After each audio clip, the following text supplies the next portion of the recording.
नमस्ते बच्चों, आप सभी का स्वागत है। आज हम पाठ 10 आपदा प्रबंधन इसको ही कंटिन्यू कर रहे हैं। हम आपदा का परिणाम देख रहे थे कि आपदा के कारण क्या क्या परिणाम हो सकते हैं।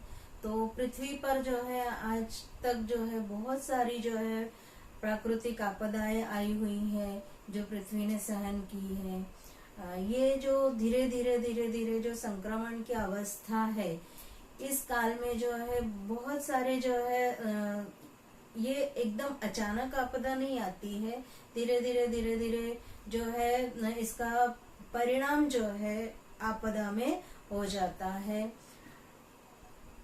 और प्राकृतिक साधन संपदा है और जो है जनहानि इन आपदाओं के कारण होती है। एशिया महाद्वीप और प्रशांत महासागर इस परिसर में ज्यादा आपदाएं हुई हैं। इसके कारण पृथ्वी के सजीवों का जो है और बहुत सारा नुकसान हुआ है। अभी जो है प्राकृतिक आपदा टीवी पर रोज न्यूज सुन रहे हैं कि उत्तराखंड में जो चमोली जिला है उसमें ग्लेशियर फटने से जो है कितनी बड़ी आपदा आई हुई है। इसमें जो है लोगों को बहुत नुकसान हुआ है, प्राकृतिक साधन संपदा की बहुत हानि हुई है। ऐसे ही जो है कई आपदाएं जो है हुई है। इसी तरह से परमाणु भट्टियां जो होती हैं, जो परमाणु भट्टियां स्थापित की गई हैं जगह जगह, जिससे विद्युत निर्माण का कार्य किया जाता है, ये परमाणु भट्टियों के द्वारा भी जो है बहुत खतरा है। एक दूसरा खतरा जो है परमाणु भट्टियों से हो सकता है। उदाहरण के लिए जो है रशिया में चेरनोबिल परमाणु भट्टी में विस्फोट हुआ था और इसके कारण जो है हानिकारक विकिरणों का चारों तरफ जो है रिसाव हुआ। इसका दुष्परिणाम जो है आज तक देखने को मिल रहा है। परमाणु भट्टी का उपयोग केवल बिजली जो है निर्माण करने के लिए वहां पर किया जाता था, लेकिन जो है उसका खतरा इतना हुआ कि जो है ऐसी तरह से सब जगह जो है परमाणु भट्टियां स्थापित की गई हैं। तो सरकार द्वारा जो है इस तरह की जो प्राकृतिक आपदा आ सकती है उसके लिए भी जो है प्रबंधन करना आवश्यक है और आपदा आने पर पहले से पूर्व तैयारी करना आवश्यक है कि इस तरह की आपदा आ सकती है। नागरिकों को उसका जो है तकलीफों का सामना करना पड़ सकता है। इस आपदा प्रबंधन में जन सहभाग जो है अत्यंत आवश्यक होता है। तो इसके लिए सरकार द्वारा योजनाएं तैयार की जाती है। समय समय पर जो है अपनी पूर्व तैयारी रखी जाती है कि अगर आपदा आती है तो इसके लिए किस तरह से जो है प्रबंधन करना आवश्यक है। तो जैसे जैसे आपदा आ सकती है, आपदा कैसी भी हो, उस पर जो है मात करना जो है आवश्यक होता है। इसी से ही आपदा प्रबंधन ये संकल्पना विकसित हुई है। यहाँ पर देखिए बच्चों, एक चित्र दिखाया जा रहा है आपको। यहाँ पर 2014 में पुणे जिले के आंबेगांव तहसील में एक मारीण गांव करके था, वहां पर भूस्खलन हुआ और जिसके कारण जो है पूरा का पूरा गांव ध्वस्त हो गया था। वहां पर जितने भी रहने वाले, ऐसा लग ही नहीं रहा था कि वहां पर जो है कोई गांव भी है। और बाद में जो है उसी जगह पर जो विद्यालय था उसकी इमारत जो है तैयार करके नीचे दिखाई गई है। अब आपदा प्रबंधन ये क्या है? आपदा छोटी हो या बड़ी हो, अल्पकालिक मतलब थोड़े समय की हो या दीर्घकालिक हो, उस पर मात करना महत्वपूर्ण होता है। इसके लिए आपदा प्रबंधन प्रभावी और परिणाम कारक होना जरूरी है। जन सहभाग होना आवश्यक है। आपदाओं को टालना, आपदाओं का सामना करने के लिए योजनाएं तैयार करना, इसके लिए क्षमता प्राप्त करना ही आपदा प्रबंधन होता है। आपदा एक तीव्र दुर्घटना है, तीव्र प्रक्रिया है, एक दुर्घटना है। तो आपदा के समय हमें क्या करना चाहिए?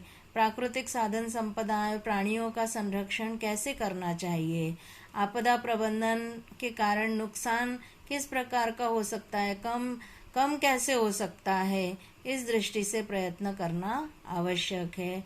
योजनाबद्ध तरीके से उसका निवारण किया जा सकता है। अब बच्चों, आपदा पूर्व प्रबंधन मतलब क्या? आपदा पूर्व प्रबंधन का अर्थ है आपदा आने के पहले की तैयारी करना। उदाहरण के लिए आपदाग्रस्त भूभागों की पहचान करना, फिर जो है प्रेडिक्टिव इंटेंसिटी मैप्स द्वारा आपदाओं की तीव्रता द्वारा जो और हैजार्ड्स मैप्स द्वारा आपदाओं की संभावना वाले स्थानों की जानकारी प्राप्त करना, आपदा प्रबंधन के लिए विशिष्ट रूप से प्रशिक्षण लेना और प्रशिक्षण देना। आपदा प्रबंधन के लिए प्रशिक्षण लेना और प्रशिक्षण देना होता है। सामान्य जन को भी आपदा प्रबंधन और निवारण की अनुभूति देना, कि सामान्य लोग जो है उनको भी ये मालूम होना चाहिए कि आपदा प्रबंधन कैसे किया जा सकता है, कि सभी स्तर पर प्रशिक्षण, प्रसार व्यवस्था और सारी जानकारी लोगों को पहुंचाना। अब इसके बाद आता है आपदा के पश्चात का प्रबंधन। आपदा पश्चात का प्रबंधन, आपदा के पश्चात का प्रबंधन, इसमें क्या आता है? आपदा आने के बाद आपदाग्रस्तों को प्राथमिक स्वरूप की मदद करना, आपदाग्रस्तों को मूलभूत आवश्यकताएं जो है उसकी पूर्ति करना, आपदा से बचे हुए स्थानीय निवासियों के द्वारा किए गए कार्य को प्रधानता देना, आपदा के पश्चात तत्काल एक नियंत्रण कक्ष की स्थापना करना। प्रत्येक प्रकार की आपदाओं के लिए भिन्न भिन्न प्रकार के नियंत्रण बनाने पड़ते हैं। नियंत्रण केंद्र के माध्यम से लोगों की सहायता की जाती है, जरूरतमंद लोगों तक सहायता पहुंचाई जाती है। सहायता कार्य का निरंतर और लगातार निरीक्षण करने का कार्य किया जाता है और आपदा निवारण जो है लगातार 24 घंटे कार्यरत और कार्यक्षम रखना, ये जवाबदारी रखी जाती है। अब इसके बाद बच्चों अगला आता है आपदाकालीन नियोजन चक्र के मुख्य भाग कौन से हैं। इसमें पहला भाग क्या? पूर्व तैयारी। कोई भी अगर आपदा आती है तो उसके प्रभाव किस प्रकार कम होंगे, उस दिशा में पहले से नियोजन किया जाता है। दूसरा है विमोचन। आपदा का लोगों और देश पर किस प्रकार कम प्रभाव पड़ेगा, ऐसी कृति पर विचार किया जाता है। इसके बाद अगला आता है सुसज्जता। इसमें जो है ऐसी योजना बनाई जाती है जिसमें सामान्य नागरिक और प्रशासन का सहयोग प्राप्त हो सके। फिर आपदा का आघात। आपदा प्रबंधन और आपदा के भिन्न भिन्न तीव्रता की सापेक्षता की जानकारी लेना ही आपदा का आघात है। फिर आता है प्रतिसाद। दुर्घटनाओं का प्रतिसाद तुरंत देना पड़ता है। यह घटक इस चक्र में आपदाओं के घटित होने के बाद आता है, मतलब तुरंत प्रतिसाद उत्तर देना पड़ता है, प्रतिक्रिया दिखानी पड़ती है। अगला है पुनरुत्थान या पुनरुज्जीवन। इसमें आपातकालीन योजना और राष्ट्रीय प्रगति के मध्य की महत्वपूर्ण कड़ी है ये। पुनरुत्थान का ये चरण राष्ट्रहित और पुनर्वसन के लिए उपयोग किया जाता है। और लास्ट है पूर्ववत्ता। आपदा के पश्चात जो जनजीवन सामान्य हो जाने को ही पूर्ववत्ता कहते हैं। आपदा के बाद जब जनजीवन तहस नहस हो जाता है तब गांव, शहर इसका संपूर्ण रूप से पुनर्वसन करने के लिए जो समय लगता है उस समय को पूर्ववत्ता कहा जाता है। पूर्व लोगों का जो अस्त व्यस्त जीवन हो जाता है उसको फिर से पुनर्वसन करवाना, फिर से पूर्व रूप में जो है उनको लाना, ये है। प्राकृतिक आपदा टालना असंभव है। मानव निर्मित आपदा टाली जा सकती है, लेकिन आपदा की पूर्व सूचना मिलने पर प्राकृतिक आपदा से होने वाली हानि की तीव्रता कम की जा सकती है। किसी भी प्रकार के आपातकाल में एक दूसरे को सहयोग और मदद करना चाहिए। मानव जाति की यह नैतिक जिम्मेदारी है। इसके बाद बचा आता है जिला आपदा प्रबंधक प्राधिकरण। इसमें जिला स्तर पर आपदा प्रबंधन और आपदा निवारण योजनाओं की जिम्मेदारी जो होती है जिलाधिकारी की होती है। जिलाधिकारी द्वारा जो है योग्य निर्देश देना, कार्यान्वयन करना, फिर जो है रिपोर्ट लेते रहना, नियंत्रण रखना, ऐसे सभी कार्यों के लिए उचित नियोजन और कार्य किए जाते हैं। आपदाओं के उचित नियोजन की योजनाएं बनाकर राज्य स्तर पर उन्हें अनुमोदित करवाना, ये जिम्मेदारियां जिलाधिकारी की होती है। आपदा प्रबंधन के लिए जिला निहाय आपदा निरीक्षण कक्ष बनाए जाते हैं। जैसे ही आपदा की पूर्व सूचना मिलती है वैसे ही जो है नियंत्रण कक्षों की स्थापना की जाती है। फिर जो है वहाँ पर आपदा संबंधित जानकारी ली जाती है।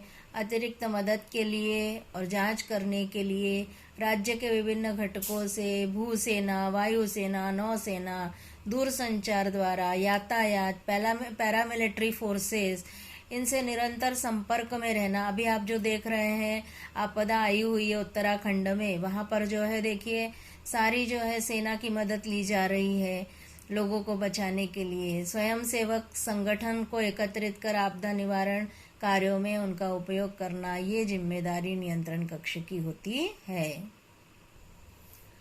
प्रथमोपचार के उद्देश्य बच्चों आपने पिछले साल पढ़े थे कि आपदाओं में जख्मी अगर कोई व्यक्ति हो जाते हैं तो उनको किस किस प्रकार से जो है प्रथमोपचार दिया जाता है। फिर इसमें यहाँ पर ये चित्र के बारे में भी आपने पढ़ा था। अभी जो है ये चित्र आपको नहीं आएंगे जो पिछले साल आप पढ़ चुके हैं। पिछले साल तक ये था आपके पोर्शन में, अभी इस बार हटा दिया गया है। तो इसमें जो है दैनिक जीवन में भी कई छोटी बड़ी आपदाओं का सामना करना पड़ता है। कोई दुर्घटना हो जाती है, भीड़ स्थान पर भगदड़ मच जाती है, झगड़े बखेड़े हो जाते हैं, मारामारी हो जाती है, बिजली का धक्का ही लग जाता है, जल जाते हैं, उष्माघात हो जाता है, सड़क दुर्घटना हो जाती है, सर्पदंश हो जाता है, श्वान दंश हो जाता है, मतलब कुत्ता काट लेता है, तो विद्युत वाहन में शॉर्ट सर्किट हो जाता है, संक्रमण की बीमारी, संक्रमण हो जाता है, कोई बीमारी फैल जाती है, जैसे अभी कोरोना की बीमारी फैली हुई है, तो ये आपदा ही है एक प्रकार की। तो ये घर, विद्यालय, बाहर सब जगह जो है ऐसी आपदाएं आती रहती है। तो इसके लिए जो है आपदाग्रस्त को वैद्यकीय उपचार मिलने के पूर्व तत्काल उपचार मिलना आवश्यक होता है। ऐसे समय प्रथमोपचार उपयुक्त सिद्ध होता है। यहाँ पर देखिए बच्चों, प्रथमोपचार पेटी के लिए आवश्यक सामग्री जो है ये भी आप पहले पढ़ चुके हैं। तो कौन कौन सी सामग्री जो है लगती है इसको ध्यान से पढ़ लेंगे। इसके बाद अगला आता है अभिरूप सराव, मॉक ड्रिल। मॉक ड्रिल जो है यह आपदाओं की स्थिति में तुरंत और कम से कम समय में तैयारी करके स्थिति का मापन करने का एक साधन है। किसी भी आपदा से संबंधित जो प्रतिक्रिया है, प्रक्रिया जो होती है आपदा की, प्रतिसाद प्रक्रिया, उसको जांचने के लिए आपदा आने के पश्चात की स्थिति का आभासी संचलन करते हैं। मतलब आपदा आने से पूर्व जो नियोजन किया जाता है आपदा निवारण के लिए, तो पूरी नियोजन के अनुसार जो है कृतियां की जाती है। ऐसा लगता है वास्तविक आपदा आई हुई है और जो है हम उसकी जो है नियोजन के अनुसार पूरा जो है बचाव कार्य किया जाता है। इसको बोलते हैं मॉक ड्रिल कहते हैं। तो नियोजन के अनुसार सभी कृतियां सफल होंगी या नहीं, इसकी देखने के लिए जो है प्रशिक्षित व्यक्ति उनको दी गई कृति करते हैं। इससे हम आपदा निवारण के लिए निर्माण की गई यंत्रणा कितनी सक्षम है ये देख सकते हैं। अब जैसे स्कूलों में जो है अग्निशमन विभाग के जवानों द्वारा आग लगना, इस कार्य का बचाव कार्य जो है कैसे किया जाता है, जल्दी जल्दी बच्चों को जो है स्कूल से किस तरह से बाहर निकलना है, किस तरह से आग बुझाना है, इस तरह से जो है सिखाया जाता है। इसीलिए जो है विद्यालयों में भी देखिए कि हमारे क्लासरूम्स में भी जो है अग्निशामक यंत्र जो है आपने देखे होंगे लगे हुए हैं, कि जो है कभी भी कोई आग लगती है तो उसको बुझाने के लिए जो है उसका उपयोग किया जाता है। तो आग बुझाने संबंधी अगर जो है मंजिलों पर अटके हुए हैं लोग, पहली मंजिल दूसरी मंजिल, विद्यालय जो है 3-4 मंजिले के भी होते हैं, तो नागरिकों को कैसे बाहर निकाला जाता है, कपड़ों में आग लग गई है तो उस आग को कैसे बुझाया जाए, ये प्रशिक्षण दिया जाता है। कपड़ों के जलने पर जो है वो कृति पूरी दिखाई जाती है कि कैसे बच सकते हैं आप लोग। तो अब ये अभिरूप सराव के उद्देश्य ये भी पूछे जा सकते हैं परीक्षा में आपको, कि आपदाओं को दिए गए प्रतिसादों का मूल्यमापन करना, आपदा नियंत्रण विभाग में समन्वय सुधारना, स्वयं की कार्यक्षमताओं को पहचानना, आपदाओं को तीव्र प्रतिसाद देने की क्षमता को बढ़ाना, नियोजित कृतियों की संकल्पना की जांच करना, आने वाली त्रुटियां और खतरों की संभावनाओं को पहचानना।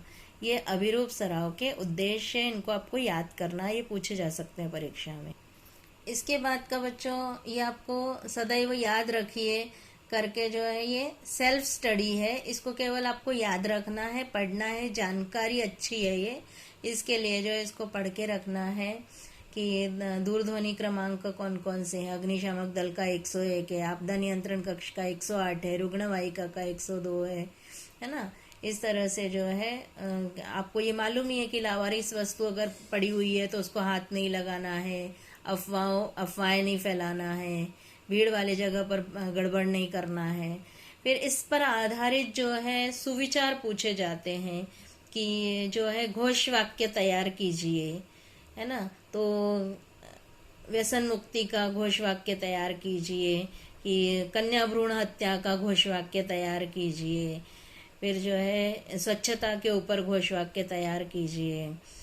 तो जैसे दिया है, देश के भावी नागरिक अर्थात आज के विद्यार्थी है, इसीलिए जो है विद्यार्थियों को जो है पूरी जानकारी देना अत्यंत आवश्यक है। यहाँ पर बच्चों आपका 10वां पाठ है पूर्ण होता है। इसके बाद हम प्रश्नोत्तर देखेंगे। आप इसको घर पे ध्यान से पढ़िए, समझिए। धन्यवाद।